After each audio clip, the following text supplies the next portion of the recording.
ask you, what goes through your mind when you see somebody coming at you one-on-one trying to score?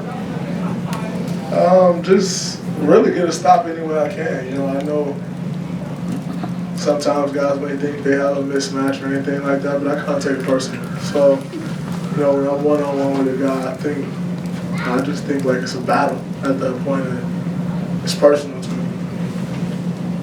Draymond, you guys got years. What's the key to defense? Well, you know, it's tricky with these guys because you don't want to reach, because they draw all those crazy fouls, you know, hooking your arm. So, you know, it's tricky, but, you know, really playing with your hands, you know, up and out. And you play with your hands out, you end up getting deflections, which ends up leading to steals. So as opposed to reaching and coming up with steals, you just put your hands up. And you get more deflections than usual like that. So I think that's really the key. And then at the rim, you know they're going high pick and roll and flying downhill to the rim and just contested at the rim. And we came up with some blocks tonight. They started hard on Zaza. Just how did that kind of screw you guys up early? It was weird.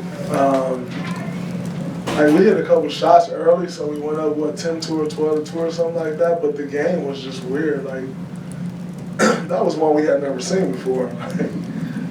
And like we gave up a layup to Trevor Ariza because that was my man, and we were running back down the floor, and I'm talking to Steph like, "Yo, you see this?"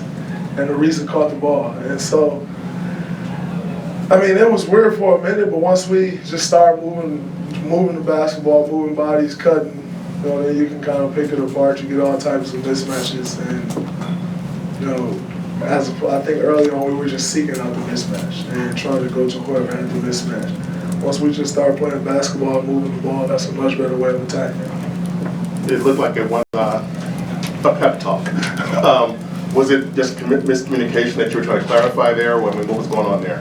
We had a 5-on-4, and just telling him dive to the rim. Either he's going to get a layup or we have Steph and Clay on the weak side. More than likely he's going to get a layup. If not, one of them are open for a three. And so that's just the type of pressure you want to put on teams. When he's diving to the rim like that, you know, it opens up so much for everyone else because you pull the defense in. And if not, then he ends up a layup. So, you know, we always want him diving. And on that particular play, he did. The other question I had that night, when you don't find your offense the way you want to, do you do extra on defense? I mean, do you make it a point to try and make more of a contribution on defense, or how's that work for you? I mean, I always make it a point to try to contribute on defense. Right. I think that's always important, and that's who I am, you know, so I never get it confused. Oh, man, I'm having a great offensive night. Let me just relax on the defensive end. Like, I think a lot of times guys forget who they are, and that's when it all goes wrong. So I always try to remember that no matter what. But when it's not going on the offensive end, you know, you never want to just be out there doing nothing. You know, you want to have some type of impact on the game. So, you know, that is ratcheted up a bit more just because you got to contribute in some type of way. And that's how I look at it. Draymond, we go on the Rockets. I mean, they're kind of holding their own, but then in the fourth quarter held only 13 points. I mean, Harden's 4 of 18 shooting, and the other guys struggle too, and they shoot 37% as a team. So how were you guys able to be able to get those numbers? I mean, we flew around. You know, it started with that second unit who started the quarter off. They went back and forth for a few minutes, and they started to get stopped. And we came in and kind of picked it up from there, continued to get stops. We didn't put them on the free throw line that quarter, which was important. And you just try to make them take tough twos, not even, run them off the three-point line and not put them on the free throw line. And so, I think we did a great job with that. And, we was able to lock them down there in that fourth quarter. Draymond, you guys have all rested in San Antonio to win 10 straight. Is it silly to suggest you guys resting had an impact on this winning streak? The rest had everything to do with it. We got our energy back. We found, that grit again. So the rest, more games.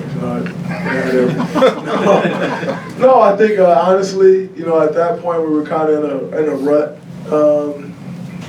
And there was kind of a bit of a fear there. You know, we had just lost KD, you know, about a week prior to that, and everything was going wrong. It seemed like, you know, we had lost 3 in a row, I think, and, you know, we just knew we had to find it, and the only way out was to work our way out. In that game, in that the fourth quarter, we found our defense.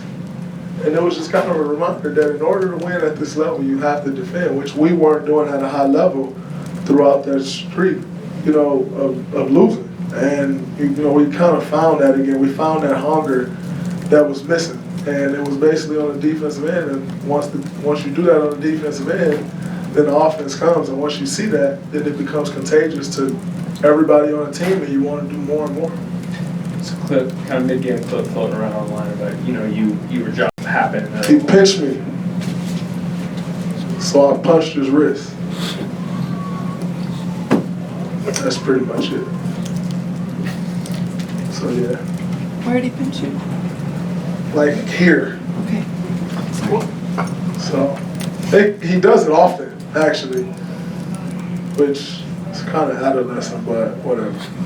Is that common around the league? Or? No, guys aren't going around pinching people. But that's what happened, so, yeah. Cool, thank you, appreciate that. All right, we may or may not have Andre here. Thank you.